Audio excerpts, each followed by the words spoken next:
pentagram dedicated to Henry Foreman. In the years of the primal force and the dawn of terrestrial birth, There is a line in Into the Crypts of Rays by Celtic Frost. Well, it's a verse. It goes, as a late medieval's French marshal, unrestrained with endless ambitions, personal guard for Jean d'Arc, the rising of his soul to God. Very hard to even read out Celtic Frost lyrics without giving an ooh, but, well, I just failed to do so. And I remember reading those lyrics when I was about 12 or 13 and thinking to myself, who the fuck is Jean d'Arc? And, well, this podcast is going to be a sort of all over the place ramble about Joan of Arc.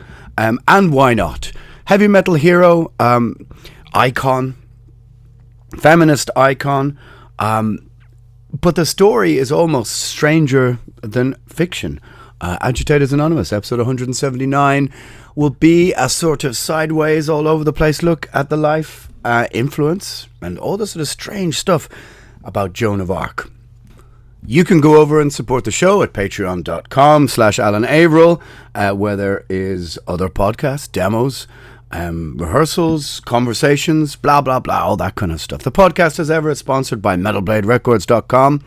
Well, it's indiemerch.com/metalbladerecords. You can go there, follow the description in the links, and you get 10% off your order. Of course, you need that bastard Irish green version of the new Primordial album. I mean, obviously, right? Well, I could probably... There's a... Trying to sort of quantify the iconic influence of Joan of Arc, despite the fact that she lived like almost 7... I mean, I guess it is... well, what year are we in? 22, 34, 22... Oh, 2023, that's it, yeah. You forget. 500 years, and her influence has never really... Well, I mean, how could I say never really waned? I wasn't alive in 1823. But she's become something of an incredibly iconic figure, influential throughout modern music, through theatre, through play, through all those kind of things. And I think sometimes there is a kind of misconception that she's something of a fantastical figure. But it was just like I mentioned in last week's podcast. At the end of last week's podcast, I was sort of having an argument with somebody about biblical claims in the Middle East. Yes, I know. I swore I wouldn't mention it all again. And I said, well, you know, the geography in the Bible and the tribes, that, you know, this kind of stuff, there are historical figures and facts and geography, and there, you know, it's not all, oh, you can't fucking walk on water, etc., etc., etc. And the person in question sort of looked at me with 10 heads, as if they'd never heard somebody go, well, there is some fact in these documents, but it's true, I think. And it's the same with some of these figures from our past. The story seems stranger than fiction or whatever. I think that's the last Bad Religion album I bought, maybe. I do love Bad Religion, especially No Control. Got to be one of the greatest could that be the greatest pop punk album of all time, or is it a disservice to call No Control pop punk? I'm unsure. Letters on a postcard, just just say Alan Averill, pop punk Nirvana, somewhere in Dublin, lost in Dublin. I'm recording the podcast at an opportunistic moment when they have, of course, stopped the drilling and pounding of the earth to dust around me. So if you do hear some strange noises in the background, it's either the small animal in control of my brain that you know, I'm having some hearing difficulties lately. So perhaps the noise of those whirring, those rusty cogs whirring in motion is beginning to seep out through my pores. I do not know. Anyway, Joan of Arc.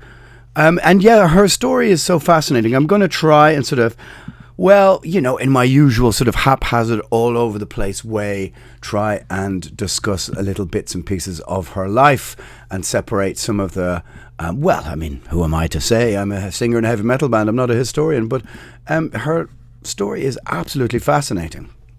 And also, of course, if I'm going to quote some Celtic Frost lyrics off the top of the bat, I must also mention one of my favourite Smiths songs, Bigmouth Strikes Again.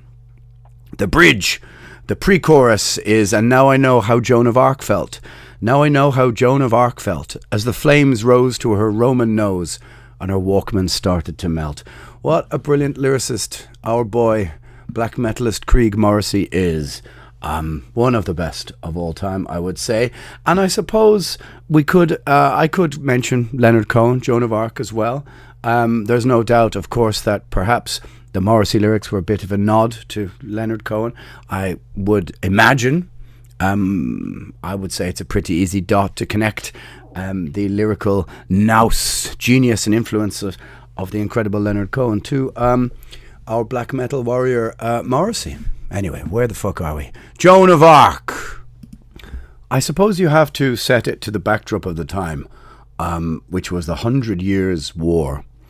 It's only last week, actually, I listened to a podcast about the 100 Years' War. But what exactly was that? Well, it's a series of conflicts fought between England and France from 1337 to 1453, lasting actually way more than a century. Despite its name, it was, I suppose you could call it like the ultimate medieval showdown. I suppose at the time, don't forget that parts of France belonged to England at that time. There's battles and truces. Joan of Arc sort of appears, she was born in 1412 in the town of Domremy, in northeastern France. I suppose you've also got to say that the Black Death had just sort of 1349 and all that kind of thing. That had just been ripping its way through Europe. But it was the war's main theme was that English kings were claiming the French throne, and France was responding with a resounding, no, that ain't true. It ended, I think, with France emerging victorious and English realizing that claiming someone else's throne was a little bit harder than it looked. But well, let's try to be a little bit more serious about that.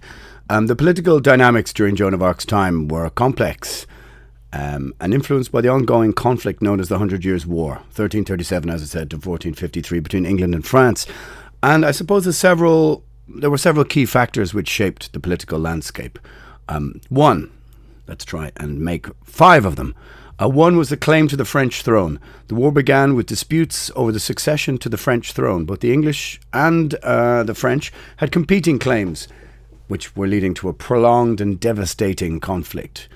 We are talking about, as I said, the kind of early medieval times. It's a kind of crazy period in history where religious superstition more or less ruled over everything. Internal French divisions. Within France, there were internal divisions and power struggles. The Burgundians, you've probably heard me mention the Burgundians sometimes, maybe for the eagle-eyed of you or people who actually can be bothered to sift through all the thousands and thousands of nonsense words I've written or spoken in interviews. But sometimes, like an album like To the Nameless Dead, the Primordial album from 2007, 1897, whatever it is, discusses the movement of peoples and the parameters and establishment of nation states. So, for example, France at the time would have been, I suppose, what you could call a kind of multiplicity or multitude of sort of fiefdoms. Europe was full of sort of warring small fiefdoms. Is that the right word? City-states, I suppose you could call them. The Burgundians were a very powerful family of the time, and of course now completely more or less eclipsed from history. And that's sort of kind of a little bit about what something like To the Nameless Dead is discussing, is the movement of time and how it eclipses languages, how it eclipses mythology, how it eclipses entire powerful nation states as we move through time. Anyway, the Burgundians, they were allied with the English, who were in conflict with the Armagnacs. You've probably heard of that word before. And they supported the Dauphin, which is like the king, Charles VII, as the legitimate heir to the French throne. So Joan's intervention, I'm going to kind of flesh this out, but Joan's intervention, Joan of Arc, entered the scene during a particularly challenging period for the Dauphin's case. Her involvement wasn't really just military, but also had a significant impact on the political perception of Charles VII's legitimacy. The church and politics, of course, the Catholic Church was all-powerful at the time, and it played a huge role in the political landscape, with ecclesiastical figures aligning with different factions We're going to get into all that kind of stuff. There were shifts in power as well. The most famous thing that Joan of Arc is connected to is the lifting of the siege of Orleans, which massively contributed to the shifts in power dynamics. Her influence was huge over this. Anyway, let's go back in time a little bit. So Joan of Arc hailed from Domremy. You have to forgive my French pronunciations. A quaint village in northeastern France. She was born around 1412. And her rise to fame was as extraordinary as her story. And you could literally it almost seems like some sort of Hollywood movie or something like this, but picture a teenage farm girl just minding her own business, so to speak, who suddenly starts having visions and hearing voices from saints. Something like some sort of celestial group chat or whatever you want to say. And she's convinced that these divine voices were instructing her to help Charles VII become the rightful king of France. And she marched to the Dauphin's court in 1429. Now, if you can imagine being Charles, dealing with a war-torn country and a prophecy touting teenage girl against the odds, it really is really strange that she managed to gain an audience with the king. Her journey, which she undertook through, you have to also, I think, to consider that in medieval times, this is an incredibly dangerous journey, just sort of heading out into the wilderness between these city-states to try and reach one city to the next, because it's sort of beset with all sorts of hazards, especially for a young girl. So her journey to meet the Dauphin, Charles VII, heir to the French throne, is like a mix of incredible audacity, determination, and, I guess, a sprinkle of divine intervention. In 1429, she arrives at the Dauphin's court at Chinon. Apologies for the butchering of the translation, but getting an audience with the future king was no stroll in the park, really. And her pitch, if you can picture this teenage girl claiming heavenly visions. And don't forget, we're in a society and a time where these kind of things are taken very seriously. You've got the sort of Inquisition Europe, and the weight which was attached to people proclaiming religious visions or any sort of religious fortitude or whatever was huge in society. But her mission was to help Charles VII get crowned. And naturally, this wasn't your typical royal introduction. The Dauphin's court was very sceptical. To test her authenticity, they devised a secret plan. Charles disguised himself among his courtiers, and Joan successfully picked him out.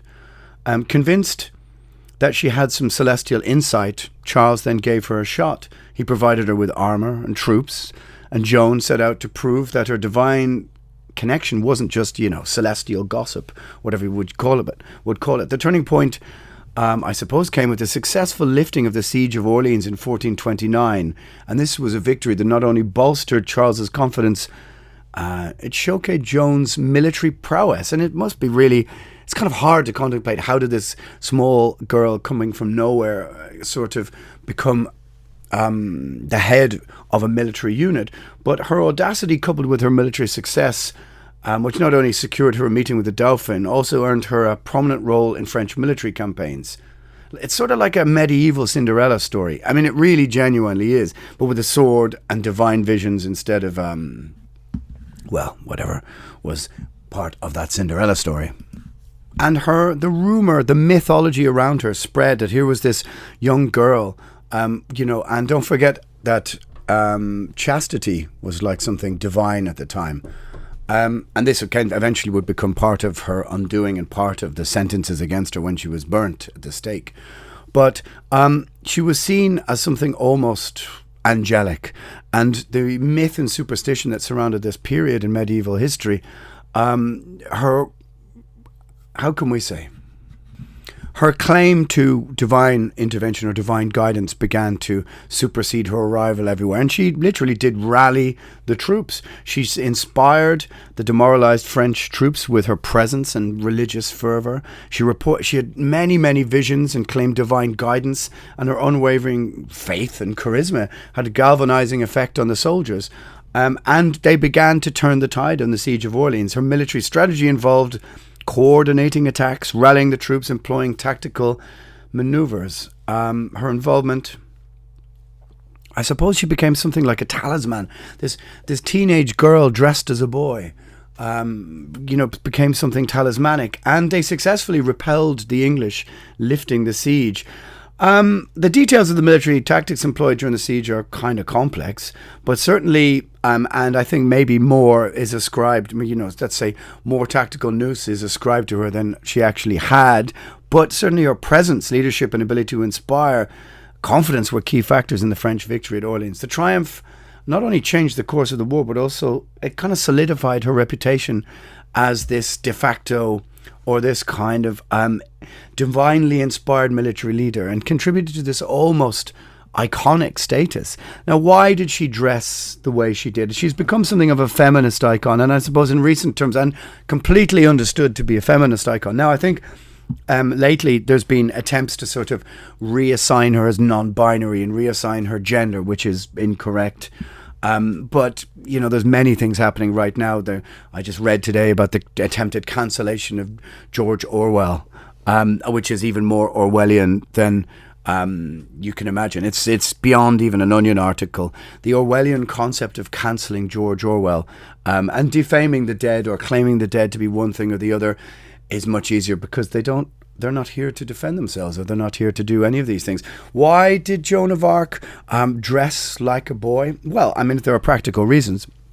In a rough, tough, brutal medieval world, I'm reminded of Blackadder. Blackadder goes forth, I think. No, not goes forth. The Blackadder where he has the male companion who is actually female, Bob, who's dressed like a boy who he begins to have feelings. Go and look it up, Blackadder. Anyway, I imagine that's kind of based on a Joan of Arc figure.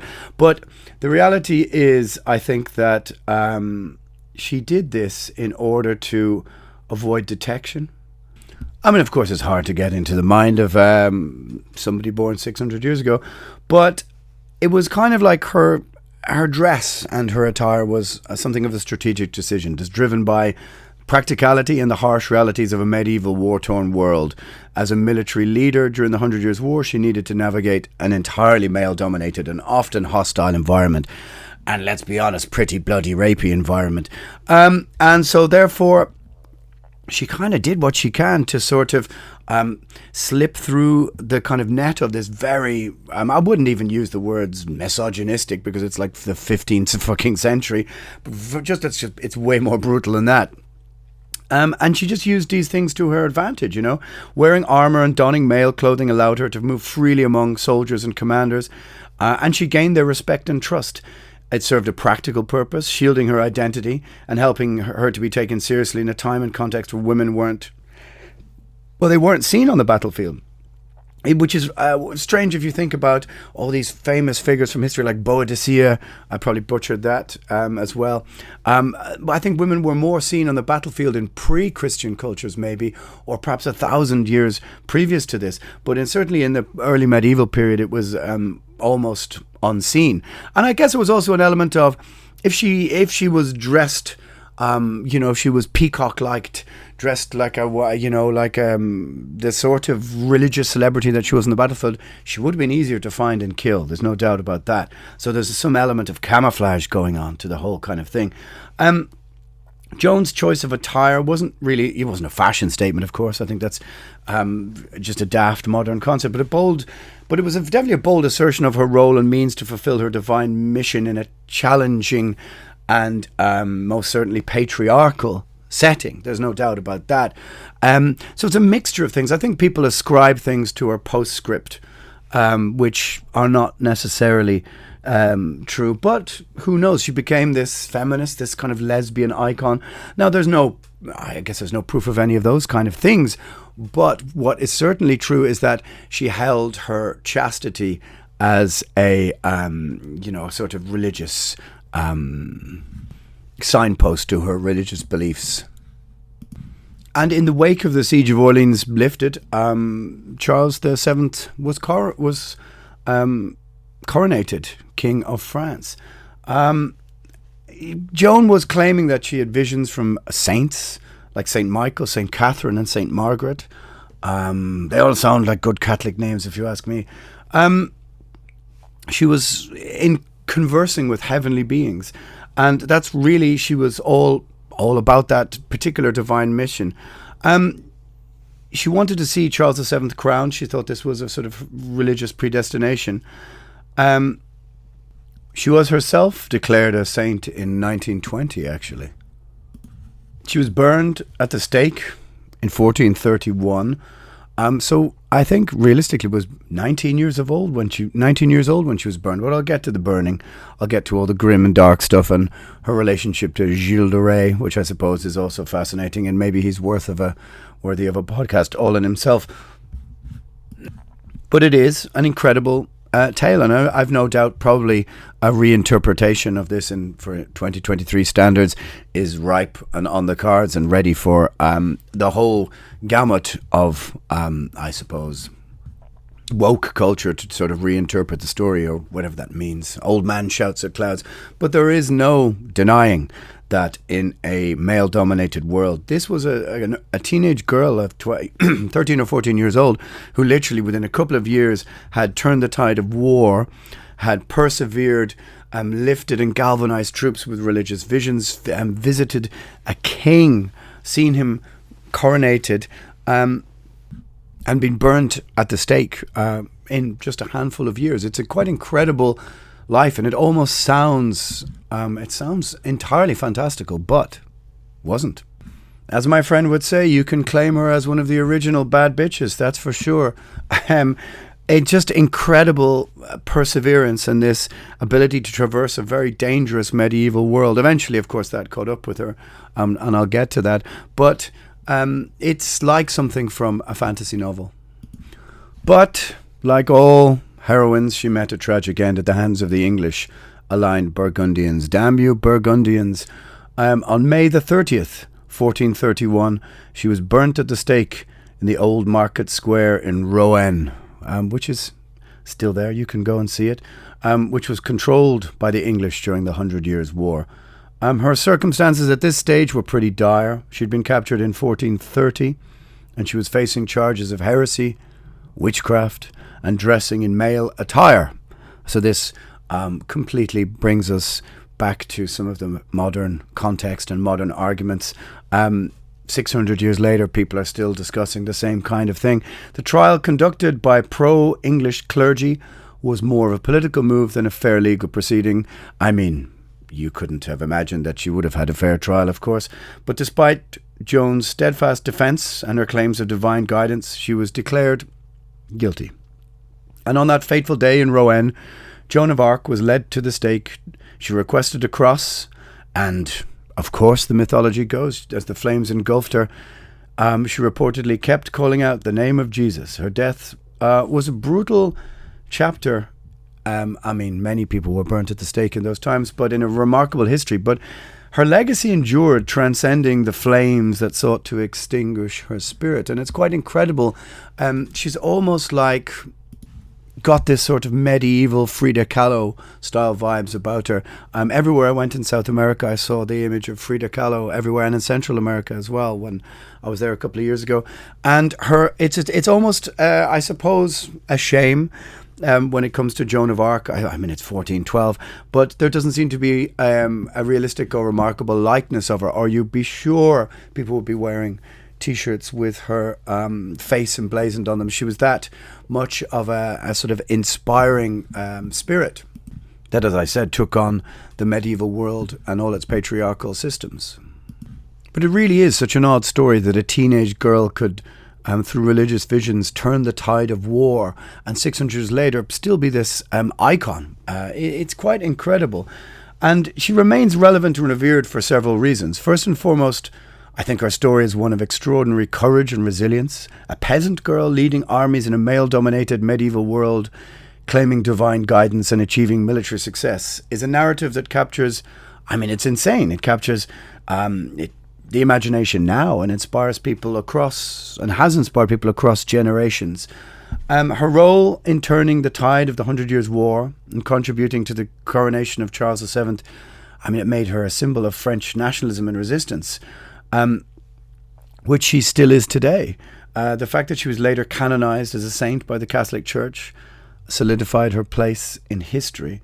But her legacy extends, I think, far beyond military prowess. She's celebrated as a feminist icon, challenging gender norms and showcasing the strength of women in roles traditionally reserved for men. I mean, there is absolutely no doubt about that. And like I said, it's such a strange and inspiring story. And it continues to inspire in literature, art, and popular culture. She continues to be a subject of fascination. I mean, look, here I am, the dumb as a bag of hammers singer on a heavy metal band in Dublin, Ireland in 2023, making a podcast about Joan of Arc, born in 1412. And I have been to Rouen, I've been to Orleans, of course. Probably most of you have been to New Orleans. Well, not most of you, but some of you, I guess. She's one of those incredible figures throughout history that are hard to entirely get a grip on. I mean, like Charlemagne or something, or all these names throughout history that somehow their stories seem like if you read or listened to my podcast about the Knights Templar, it has something of the same thing about it. When you go, oh, Friday the 13th, you know where that came from. You know, if somebody goes, well, where did that come from? Well, Friday the 13th is October, I think Friday the 13th of whatever year it was, where the French king decided to arrest all the, high-ranking members of the Knights Templar, thus called Friday the 13th. And the Knights Templar then influences. If you read the kind of awful Da Vinci Code book, I mean, that's the Knights Templar direct echo down into the biggest selling book in modern popular culture, probably of the last, of this century. Perhaps it is this century, isn't it? It's like 2008 or something. Yeah, something like this. And the echoes of these people just continue to influence and inspire people, and sometimes they sound like pure fantasy, pure mythology.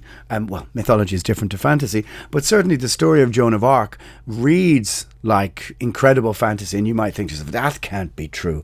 But within the context of the society, this was a society that was very religiously superstitious. It was very obsessed with religious iconography, and some young girl saying that she speaks to angels. The idea, and when we've seen this, even in echoes of this in witch trials. Look at Salem. Look at the young girls who were believed by the court in Salem a couple of hundred years later, whatever it was, 1692, I think. By saying they had intercession revisions from angels, and they could see the spirits of people, and they were believed in court.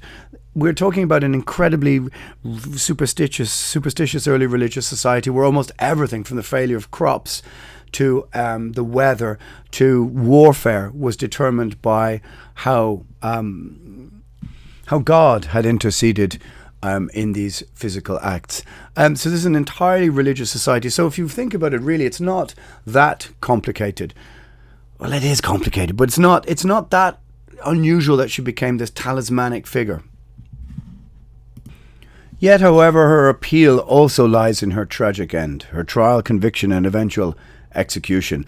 And throughout that, her unwavering commitment to her cause, even in the face of adversity, has resonated through the centuries, and certainly resonates now. In essence, her iconic status, I guess, is it's one of incredible bravery, strategic acumen, and as I said, this gender-defying role, religious mystique, which is, I think, one of the heaviest things, and the broader historical context of the time that she lived in. I suppose, on some level, you've heard me in the podcast, I suppose, in a sort of fatuously acerbic, offhand way, call Greta Thunberg the modern-day Joan of Arc. And of course, I'm being facetious when I say that. And will somebody get that child back to school, back to getting her education properly? Well, I suppose there's some elements of the religious fervour to somebody like Greta Thunberg, in that her followers also have this religious viewpoint. The climate agenda, the climate conversation, the climate, whatever you want to say, the climate emergency. whatever way you look at it, however true or false you think it is. But Greta Thunberg sort of exemplifies it in a very strange way. And I suppose, I do think that she was, partially created in a way to become a mouthpiece for the people funding and lobbying her, because they know clearly that the optics of adults telling a child where to go or where to get off, or debating a child, are not going to cut it in 2023. So, but that's a whole different conversation. But there are elements of the religious about the whole thing that surrounds her. And to her followers, she probably has something emblematic of the religious as well. In fact, I'd say that goes pretty much without saying. For most modern movements, I think in the absence of traditional realms of faith in most Western societies, there's something rushes in to fill the vacuum. I suppose you call it the God of the gaps or whatever. I think that's the explanation of things using religion, is it not? So I've probably spoken out of turn in using that as a comparison. But I think that there's certainly, as we have sort of abandoned faith and abandoned religion and abandoned the structures of faith that once held certain elements of society together, or at least had an influence over certain elements of society, that we've replaced it with other things. And so many of the the cultural movements of the moment, you could call it woke culture, maybe not woke culture, coming from both sides, sort of swilling around in the melting pot of modern society. Many objects of reason and debate that we have in modern society become articles of faith for people, and they take on an element of the religious. No, I don't know whether that's because people do not have the religious in their lives anymore, so taking up cultural standpoints replaces that. But however, I can see elements of that within the whole the Greta conversation. However, whatever your feelings about Greta Thunberg are, one cannot deny the cultural, historical, iconic resonance of Joan of Arc that echoes down through centuries. And I suppose, what was her relationship to this mysterious Gilles de Rais figure? Well, her relationship with Gilles de Rais was primarily through their shared involvement in military campaigns during the 100 Years' War. Personal guard for Jeanne d'Arc. Great footage of Celtic Frost playing Swiss TV, I think in 1985, is one of my favourite, I suppose, historical captures of them. They're in some sort of a pop studio or something, but yeah, great stuff. Anyway, I digress, as is my wont. Gilles de Rais, a French military captain, fought alongside Joan and served as one of her companions. And they both played significant roles in the lifting of the siege of Orleans in 1429. Their collaboration on the battlefield is kind of documented. I presume this means that he was a sort of, could we call him a bodyguard of Jeanne d'Arc? Maybe that would be the correct modern word for it. Certainly he must have shared her religious fervour and her religious views and her religious determination if he was willing to fight on the same side as the battlefield with her. Or perhaps he was just wishing to fight against the English. But yeah, there doesn't really seem to be evidence that they shared this close personal relationship. But they would both meet a grisly end. Gilles de Rais later faced legal troubles and was executed in 1440 for charges including murder and heresy. But these events occurred after Joan of Arc's death. He was accused... he was once, as I said, a trusted military companion of Joan of Arc, but he faced some serious charges after a time. Now, you will find out, as I did a podcast about Countess Bathory, you can go back and find that one, that most of these kind of charges, and when we hear things like occultism and Satanism and all these things that pique our heavy metal imagination in modern times, or they turn out sadly to not quite be as true or as grim or occult or as we might have hoped, and that often they're kind of land grabs. X person accuses Y person of heresy and witchcraft. They get their comeuppance and someone gets to claim their estate. I think is probably far truer than the claims levelled against Countess Bathory and killing of hundreds of young women in the local area to drink their blood or bathe in their blood and all that kind of thing. I mean, there's no doubt there's elements of this which are true, or them based around the religious superstitions of the time. But you'll find that most of the things which have sort of gained traction and rolled through the centuries to become diabolical and fascinating to our 20th and 21st century, horror postscript mindset, are sadly probably not true. So the stories of Gilles de Rais and his brother, stealing children from the local area by the dozen, and decapitating them and putting their bodies into this kind of like religious kind of tomb with blood flowing down the walls. And you've all kind of probably heard of all of the rumours. Probably not really the case. It's probably just somebody wanted his land. The details of these supposed occult activities, like I said, were most likely exaggerated or fabricated, and they were realistically reflecting the intense and often fantastical nature of the kind of accusations of the time. And during his trial, Gilles de Rais faced charges of heresy, which I think was about the worst thing you could be accused of at the time. And the inclusion of occult practices was a common element in the broader narrative of his alleged crimes. You could say the same about the Knights Templar. They were accused of Satanism and buggery and, homosexuality and all this other kind of things by the king. Just kind of like all the sort of whatever you could throw against the wall against them that might stick. And it's important to approach these historical accounts with a critical lens, considering the political, social and religious context of the time, which often influenced, I think, the portrayal of individuals involved in high-profile cases. So the reality is that Gilles de Rais' crime, however 100 lives he took, blah blah blah. I'm just about to sing the riff of Into the Crypts of Rays. That's how cheese, kind of like a Swiss cheese hold my brain. It's God, that was good. You got to give me that. Swiss cheese, Swiss Celtic Frost. Yeah, God damn it.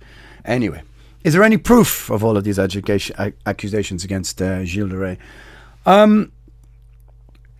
The proof surrounding his accusations is limited. I mean, I suppose the details of his alleged crimes, especially the occult practices, I think we sort of know really what to think of them. The trial records from the 15th century do actually exist, but they are the products of a legal and religious process that might, or we know, do not adhere to the modern standards of fairness. The modern standards of fairness. Are there modern standards of fairness? I suppose there are compared to the 15th century. But the lack of concrete evidence and possibility of political motivations in Gilles de Rais' downfall have led most historians, I think, to question the validity of the charges. And so that was, I suppose the relationship there is unproven, undocumented between the two. Certainly he seems to have been connected to the story somehow through the lineage of time, but also that he fought in the siege of Orleans, and it would seem obviously if he was fighting in the siege that he would have been somehow connected to Joan of Arc. He would have been in her military guard, just as Tom G. Warrior told us. If only we'd just listened to him. Yet her story kind of has everything. I mean, her trial and execution were really the products of intricate political dynamics of the time, reflecting, I think, the manipulation of religious and legal institutions for political ends by whoever happened to be in power of the time. But her story is a lens through which I think we can understand the complexities and intrigues of medieval European politics during this incredibly tumultuous period. But the arc of her iconography is quite, I think it's quite incredible. It's so compelling. Her story is like this remarkable tale of an underdog, the underdog spirit defying all of these societal norms, a peasant girl leading an army in a time when, as I said, women were largely excluded from such roles, challenging the status quo, and becoming this incredibly inspirational figure wherever she went, this sort of religious talisman.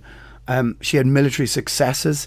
She played a pivotal role in the lifting of the siege of Orleans. We can, establish her as some kind of strategic genius. Now that's open to question. Is it just that she simply inspired people to reach other levels of combat? I mean, certainly seems so. And she's later canonized by a saint by the Catholic Church. has sort of elevated her to a symbol of divine intervention and virtue.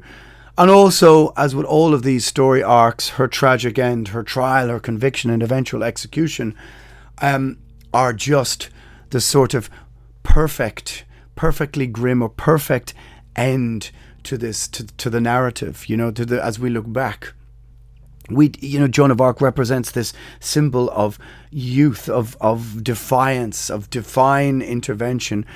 This face of this sort of non-gender conforming youth as she's become now in the 20th century.